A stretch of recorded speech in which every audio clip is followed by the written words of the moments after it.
আমার মিনি ভোজের ছোট্ট আয়োজন আজকে। তো ঢেঁড়স, আলু আর ছোট মাছ দিয়ে চচ্চড়ি করব। আসলে এই ধরনের তরকারিগুলো রান্না করলে হাতে মাখিয়ে আপনার ভাত খেতেই মন চায়, এত মজা হয়। আর আপনার পেট যদি ভরা থাকে এই তরকারিগুলো দেখলেই খেতে মন চায়। যতই পেট ভরা থাক মন চায় একটু খেয়ে নিই।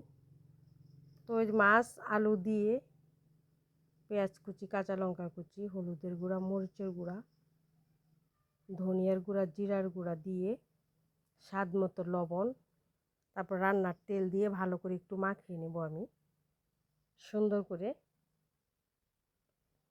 এই তরকারিগুলো একটু হাতে মাখিয়ে খেতেই ভালো লাগে, ছোটো মাছের তরকারিগুলা।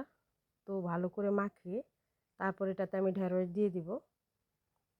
যেহেতু ঢেঁড়স দিব তা পানিটা একটু অল্পই দেবো আমি। ঢেঁড়সটা দিয়ে বেশি মাখা জাখা করব না,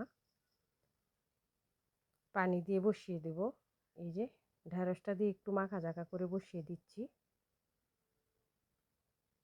এই তরকারিগুলা অল্প তেলে অল্প আঁচে রান্না করলে এত ভালো লাগে, এত সুন্দর একটা ঘ্রাণ আসে।